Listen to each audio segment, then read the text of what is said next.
Okay, everybody, welcome to Ramrod Rants.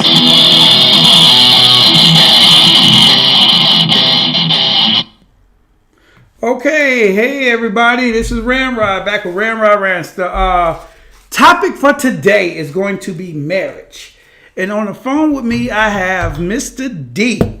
Mr. D, how you doing? I'm doing well. I'm doing well. How about yourself? I am doing fabulous.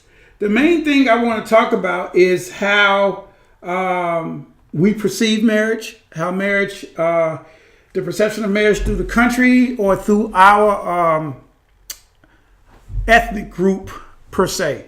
I'm not going to try to speak for everybody, but I'm going to just speak for what I've experienced and what I have learned and what I know.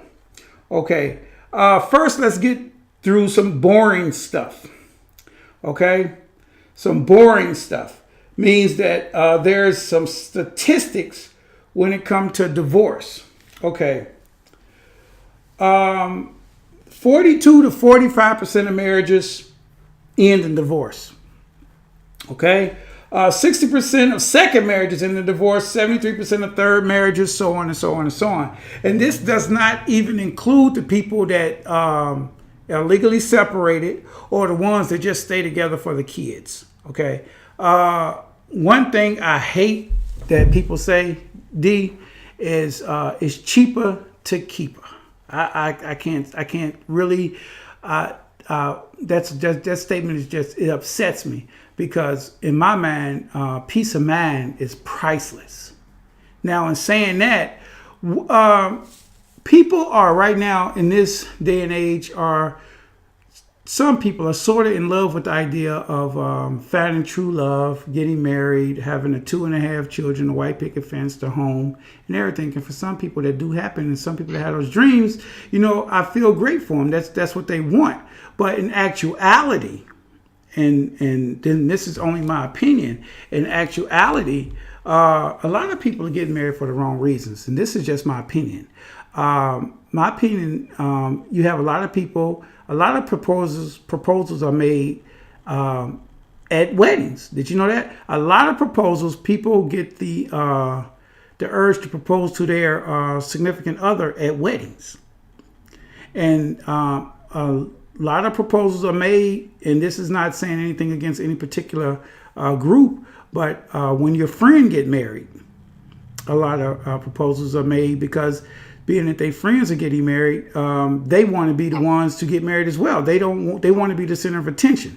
Now, that's my opinion and what I've seen a lot in my life. And so, D, what have you seen? What have you seen? Why do people get married in your opinion?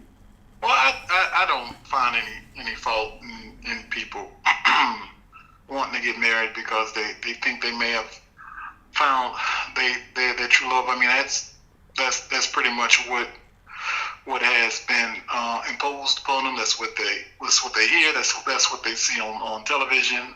So they all want that dream. I don't think there's anything wrong with that. I think that the danger in that is that, as you were alluding to earlier, people may get married for the wrong reason. You may get married for the reasons that you mentioned, and also you may get married to you think it's going to save your relationship. You think that once you say I do, that all the problems that you had before is going to go away, and that's most certainly not the truth. I don't think a lot of people that get married without having proper counseling and guidance and some realistic expectations really understand what they're going into. And go back on those statistics that you spat off that's pretty much alarming. There isn't any real, in my opinion, like you said earlier, there's really nothing holding a person in a relationship because they just think, well, I can just get divorced.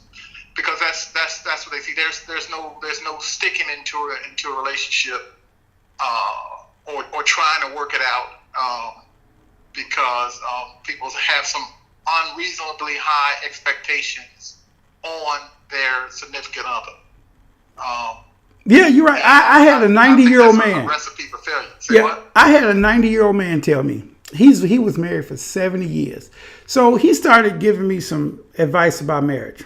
I said, "You were married 70 years to the same person." He said, "Yeah." He said, "We're still together." And they both were sick, obviously.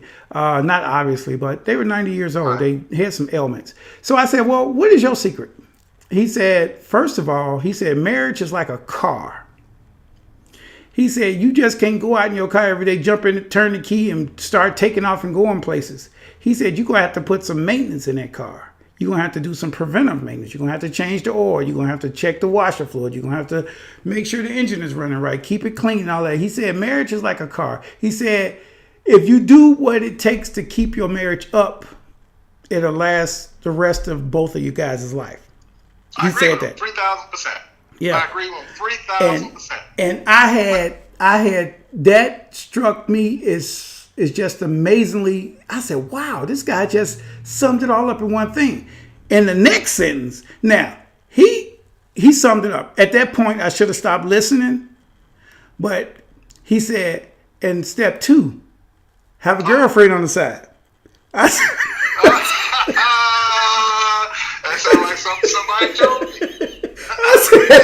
I said, "Wait a minute, stop." Okay, I said, "Okay, I'm gonna listen to the first part of what you said, but I'm gonna eliminate the second part." It's really not necessary, but you don't realize that until look. People say that as you get older, you gain wisdom, which hopefully is the truth. But what I've realized is that it's going to take hard work. First of all, you have to trust the person, right? Exactly. And, you're going to have to use that C word every now and then, which is compromise. You're going to have to do a lot of ego eating. And what I found, which works very well for me, is you have to honestly believe, right, that you're really not worthy of the person that you're with. Does that make sense to you? Oh yeah, it makes sense to me. It makes sense to me because if you believe you're not worthy, you're going to try hard as hell to keep the person you're with. Absolutely. You're not going to take them for granted. You're not going to do things that's just asinine. Right. Now, but in saying that, I do believe it also has to be the other way around. You can't believe that you are so much above your spouse that they have to do all these things, everything they have to do in order to keep you, and all you have to do is sit back idle. Well, you also have to love yourself, and you have to be confident, and you cannot be insecure, because you cannot allow anybody to just walk over you and treat you like dog poop. Exactly. I told my daughter about the doormat story, and she said, "What is the doormat story?" I said, "A doormat." I said, "If you walk into a house and got dog crap on your foot at the door," I said, "you wipe your feet on that doormat." I said, "That doormat will clean your feet." I said, "But you can walk in that house, and when it's time to come out, that doormat is still waiting on you." I said, "So don't be nobody's doormat." That's right. That's right. And then going back to what you were talking about how the guy stayed married to his wife for 70, 80 years. Now, look, I will say this: don't just stay married because you think that's what you're supposed to do. You should at least be happy and in love and respect the person that you're with, especially if you have kids in the house, because they grow up seeing that. Nobody wants your kids to grow up in a loveless household. Right? There are so many people that do that. I remember telling when I was in the Navy, I would tell people the story about it was a make-believe character named Mr. Johnson. I would call him Mr. Johnson. And you always see Mr. Johnson outside working on his cars. And Mr. Johnson been married for about 50 years. He was never in the house. He's always working out his cars or doing something, fixing something on the house. But he would always speak to you. "How you doing, Mr. Johnson?" "Oh, I'm doing good. I'm doing real good. Yeah. And his wife was always in the house. But Mr. Johnson was always outside, although he's married 50 years, because he didn't want to go in that house. But he was married, you see. Mm-hmm. Yeah, so he could say, "I'm married." No, you should be you should want to come home, right?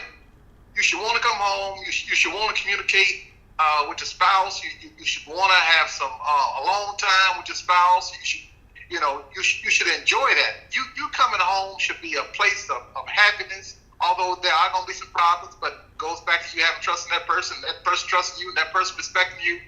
That's some stuff that you can work through. But what you cannot work through is the fact that you just despise the person that you with, and that you're staying together just for for the kids' sake, or because if you got divorced, then you would be broken. That goes back to that thing. It's what did you say? cheaper to keep her.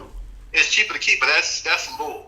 That's not, because that just pulls on you, makes you sick, gives you all types of diseases and all types of stuff. Because if you find a man or woman, I'm not gonna differentiate, that beats their spouse, follow that kid back home to his parents. Kids emulate their atmosphere. And if they see you fighting and tugging and twisting their whole life, I'm going to stay married until my kids graduate high school, then I'm leaving. Yeah, but you already fucked them kids up. Oh yeah. That's the problem. You already messed them kids up. It's a done deal. You already messed them kids up. You have to look now. I'll tell people, look, you need to, first of all, you need to make sure that you do everything possible that you can to save your marriage. Everything possible, which may include going to counseling, going and speaking to your spiritual advisor or pastor, just as long as they have some type of degree background in counseling. I'm not a proponent of jackleg pastors that don't have any degrees or any background. Or they didn't had 3 or 4 wives themselves. That's right, and back too busy laying their hands on Sister Purdy. Because I ain't trying to say nothing, but how's one of our talk show hosts giving marriage advice when he cheated on 2 of his wives and he's on his third? I don't listen to that cat. Yeah, exactly. I'm not even going to him. So I'll say, once you've tried everything and you've exhausted every possibility, then do more. Then after that, then you really need to think about whether it's time for you to sit down and just go ahead and say you tried and that's it. Exactly. And Mr. Ramrod, you know what else I dislike? And it's just, I hate for when people say I met their soulmate. Or God sent me this person.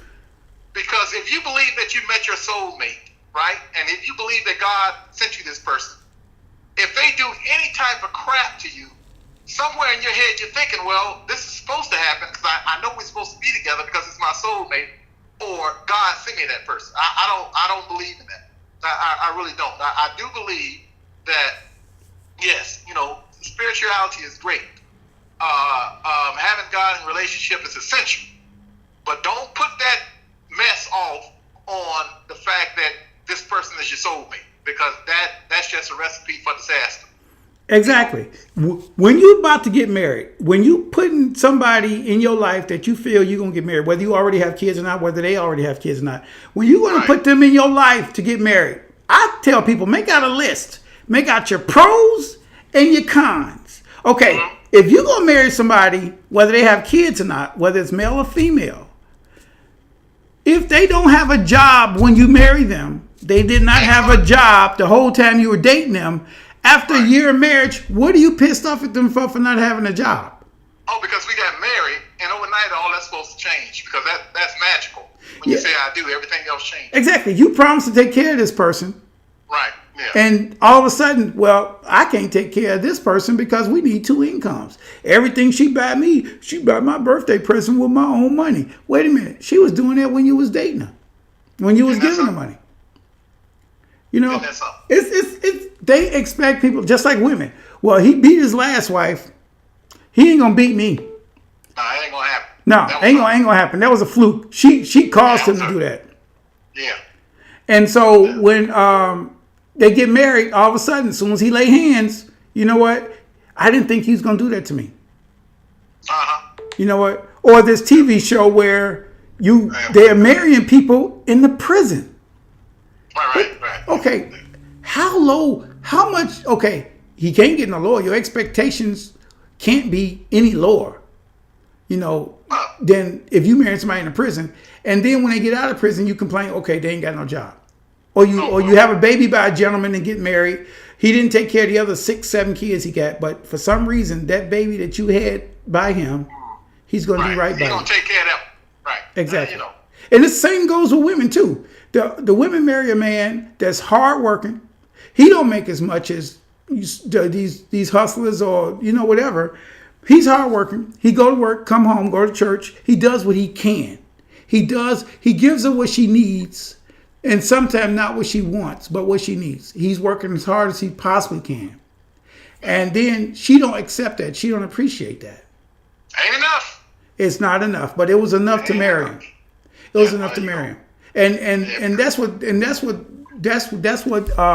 it pickles a good man. You found a good man out here that's been used and abused, and that's it.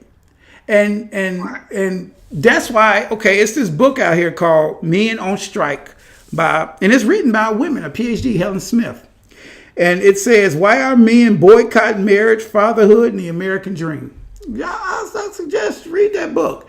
It's not talking about any certain ethnic groups, nationalities. It's just talking about men as a whole. They just gave up on marriage.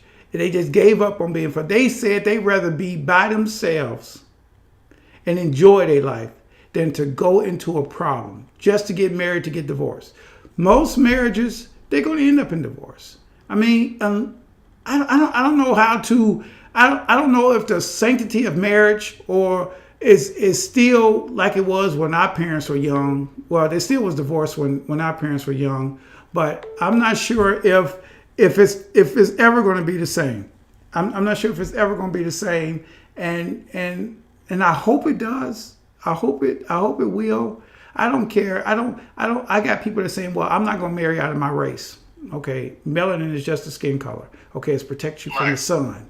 Okay, if you fall in love, I don't care who you fall in love with. I mean, if you're happy, you're happy. If they treating you right, they not beating on you. Neither one of you going in and out of prison. Spending all your money, coming home, bringing you diseases, showing up with extra outside kids. Exactly. Or if you're gonna be a housewife, be a housewife.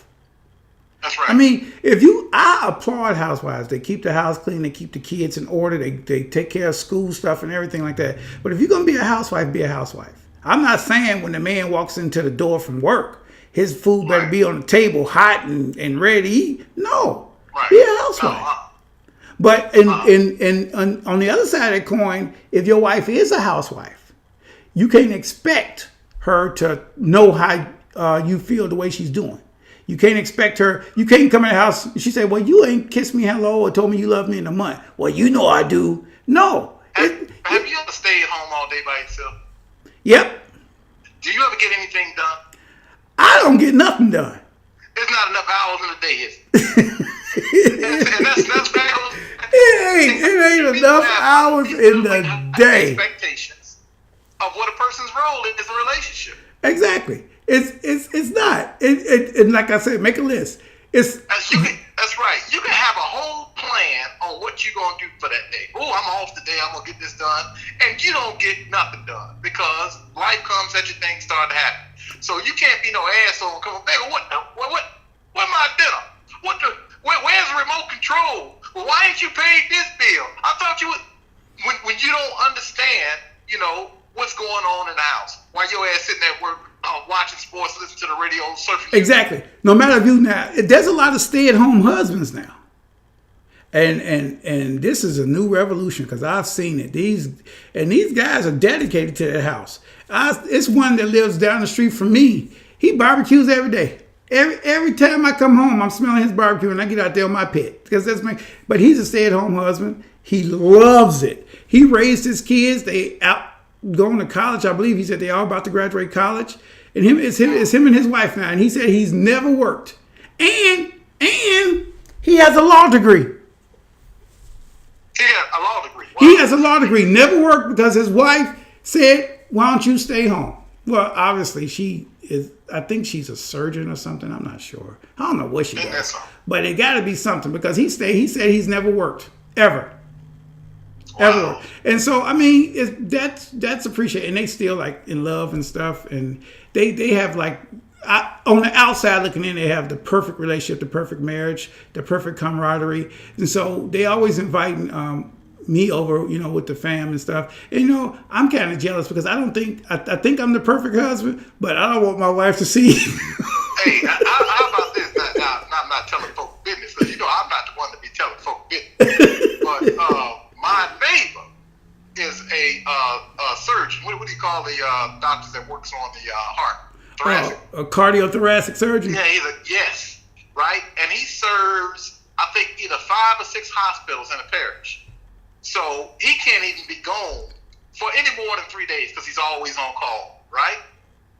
And the man comes home. I witnessed this with my own eyes and ears because I'm kind of nosy, And she was complaining. Guess what she was complaining about? What? That he's never home. Oh, my God. You see, that's what I mean. It was okay when they were dating. It's okay when they dating. But it's not okay once the papers are involved. Right. She's complaining that he's never home. He said, man, I bought her this dollhouse. I know how much my house costs. His house is double the size of mine, so I know he put about $700,000 and paid cash for it and still has a house on the lake. And he says, you would think that she would be happy. Oh, see, that's when they know. I'm gonna tell you, that's when they say women have no friends, because when you tell your female friend about this man and all the stuff he do, and that female friend see you treating him like garbage, they will sneak in. You walk out the front door, they're gonna be knocking on the back door. Yeah. That's right. They're going to be knocking on the back door, because there's 2 things you don't tell your female friends if you're a female. Is what your man make and what he do in private in the bedroom. That's right. You don't, because they're going to test it. You got some women out there that are lonely and they want a man. And if you got a good man and you dogging them out there in the street, or they see you cheating on them, they coming. They coming for him. Now, did you ever get up over that 30 seconds in the bed? Shut up. Yeah. But the thing is that it's certain things you got to keep private in your relationship. Mainly, you keep you keep your relationship private. You don't talk to nobody, and don't let nobody come to your house to visit unless both of you are there. If your wife's girlfriend come by and you out in the backyard barbecuing with your t-shirt and shorts on, and they say, "Oh, I'm gonna just wait for so and so." No, you're not. You're gonna go right back to where you came from. Call so and so and ask her when she coming home. Or if you at home and one of your husband's friends stop by, or I'm just waiting on so and so. No, you're going to carry your butt right back there and call. You have to. There's rules. There's rules to be a marriage. Now, do you believe in this evenly yoked theory when it comes to marriage? No, ain't nobody evenly yoked. Do you believe in you have to have everything in common? Oh, absolutely not. That's boring. It is boring. Because if you like the same thing and you do the same thing. You're really getting on my nerves right now. Seriously, you really drive me right now, and she'll smile because she knows what she's doing. You understand? Why would I want to be with somebody that's evenly egg yolked? That's boring. It is boring. If you like the same things, how are you going to experience something new? Right. And I do like the term opposites attract. I like that. Yeah. I like terms opposites, because if you the exact same, then what are you gonna do? And then I don't like the women that tell me, well, he asked me if I wanted to go to dinner, but then I asked him where did he want to go, and he said, well, I'll leave it up to you. Well, how come he just can't make a decision? Wait a minute. Okay, if he's taking you to dinner and everything, and he wants to show how much you appreciate it, what's wrong with him giving you the option of picking a restaurant? Okay, that's if you are so alike that he can say, hell, let's go to Longhorn Steakhouse because I know you like this, and I like this. Okay, that gets boring. But if y'all are different and you say, well, let's go have sushi. Okay, well, I haven't had sushi. Well, then it's a good day to try it. Okay, let's go. I'll go try sushi. Stuff like that. I don't think it's actually them per se. I think they listen to conversations and they mimic the behavior that their friends will say. I think it's just passed down stuff that they haven't discerned from trash. So yeah, don't you just hate ask some and they can't make a decision about going to a restaurant? Oh yeah, I should go. No, if you ask me a question and it's like, well, where would you like to eat? And I say, well, where would you like to eat? That's not me not making a decision. That's me about to make a decision based on what you say. Exactly. So, it's only so much steak and seafood you can go out for. It's only so much Italian food. There's only so much Chinese food you can go out for. It's time to, you got to experience new stuff. I like pho. I found out I like pho. I didn't really care for it because I never tried it. Phao, PHAO, pho, that soup that got some of everything in it is different types of pho.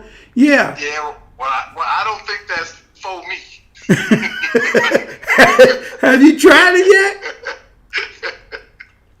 Have you tried it yet? Now, hey, what do you think is a good wedding? Do you think these big extravagant weddings are great, or do you think destination weddings are great? I think if the couple can afford it and it don't put them back and it can be paid for before the wedding date and they're not 3 years down the road and divorce is still paying for that wedding, it's fine. I don't, whatever you can afford, whatever makes you happy, that's cool with me. I don't have any qualms with that at all. Just so long as you not, well, I don't know if you have kids get married or not, but just so long if you're doing the smart thing and you can enjoy your wedding and if you can afford it, why not? Exactly, because the wedding, I think the wedding is just for you two, and not for the people that's coming. I mean, you can feed them, you can even give them some drinks, but it's eventually at the end of the day, it's about you two. That's right. And you can't be struggling to pay your rent or your mortgage the next day. Exactly. Yeah, and if you get married and can't afford a honeymoon for a year, you paid too much for your wedding. That's right. Or going on honeymoon and you can't eat. Can't eat. Got to come back the next day. Your honeymoon is down the street in a hotel.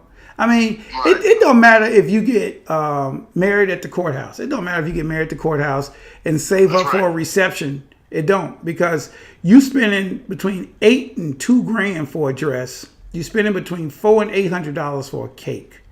Yeah, bridesmaids spending money. One thing I can say about my wife, and that sounds kind of strange coming out, is that she is very economically resourceful. Very. And with high-end products, if that makes any sense to you. Mm-hmm. So something that somebody will pay, like you said, like $4,000 or $5,000 for a wedding gown, she can find one and have her friend make it. You wouldn't be able to tell the dang on difference, and add a little something extra to it. Wow. She's not a flashy type person, but what she is, she likes things to be unique, quality, nice, and economically smart. So I don't know what I did and got lucky and found this one, but I'm sure appreciative. That's all. Yeah, we are. A lot of us are appreciative of our spouses. Man can walk on Rodeo Drive with $100 bill and come down the road with like 5 bags. I mean, and she can make a meal out of anything.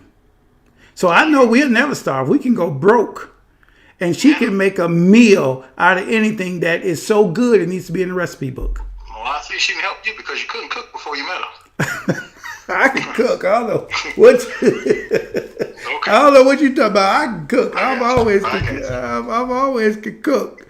And so the thing about it is that I appreciate it. I appreciate her. And right now, I'm gonna tell you, we in the good phase of our life. We are empty nesters, And now it's time to get back to us. We sacrificed, scraped, and scrimped, and got the kids out. They all just doing great, and now it's our time. You know, There you go. That's good. and so every now and again they hint around about, you know, they can save a lot more money if they come. No, you're not coming back. You stay out there, and the struggle is real. It'll make you a better person. I mean, we the safety net. We're not gonna let them fall. We're not gonna let them fall. But it's time for us to enjoy our empty nest hood. And that's why when you pick, no matter what denomination and religion you are, when you pick a wife, you pick a good helpmate, in my opinion. It's not whether you evenly yoked. It's not whether you got a lot of stuff in common. It's not where you're so deep in love you can't stand to be away from each other. That's not it. It's that you appreciate the fact that you're with that person. You appreciate the fact you're looking forward to coming home. You look forward to going on vacations with them. You're looking forward to doing things with them. Just walking around the park. I got a park across the street from my house. And it's getting warm enough now that we can walk around the park because, you know, Indiana had this Arctic cold winter and we didn't walk nowhere. So it's getting to the point where we just can walk around, go out to dinner, you know, or whatever, and enjoy ourselves. Marriage is an institution which I hope don't fall apart. If you get a chance, read that book by Helen Smith, Men on Strike. And I hope the institution of marriage stays around a while because I think it's a good thing. I think it's a good thing as long as you're doing it for the right reasons. And if you're doing it for the right reasons, it's fine. Girl, get pregnant. We gotta get married. No, that's back in the early 1900s. You don't have to get married. I don't want to have premarital sex, so we're gonna get married. So you know we won't be sinning. Now, I don't know about you, D. Have you met anybody in the last 20 years who got married as a virgin? I was a virgin when I got married. Okay, so we're going to start the lying phase of the show. No,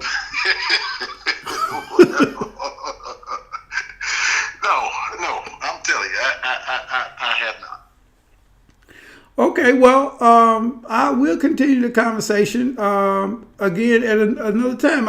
I want to have next time. I want to have a female join us to hear their point of view. It's that'd be great. Yeah, and marriage right now is something that a lot of women look forward to, and some men. And if you end up with a great one, and you know how to put the work in to keep that marriage going good, it's a great thing. You're never by yourself, and you always got a date. But if you going into a marriage thinking you're superior to the one you with, that they owe you something, and that's not going to work. That's not going to work at all, because your marriage will never thrive. If you think you're better than the person that you're with, your marriage will never thrive. And so what you need to do is work hard at your marriage. Make sure that you're doing everything you need to do in order to make that marriage work, and appreciate your spouse, appreciate everything that they do. I think that if you let them know that they doing a great job, and you let them know that you love them daily, oh, nobody else can sneak behind you and tell them the stuff that you need to tell them. I tell people all the time, when I'm going out, don't if they say, oh, your wife got a nice dress on, to my wife, okay, I'm kind of bad about that. I say, dude, before you say something, make sure I've already told her that. That's right. That's right. I know that's kind of weird, but I need to be the one to let her know, you know, I may have forgot to say it. That's right. But I'd like to thank Mr. D for coming on the show today. And we're going to continue this conversation. And we're going to have a female guest to join in. Then we're going to hear all of her side to see how she feel about what we said today. So, D, thanks for coming. And I appreciate you. And I hope you guys enjoyed the show. Remember, call me or text me or email me is the fastest way to get me. Anybody that can call or text, you know my number. Email is ramrodrantS333 @gmail.com. Just email me all your concerns and even criticisms. Okay. Thanks a lot. Thanks. I hope you enjoyed the show. Good night.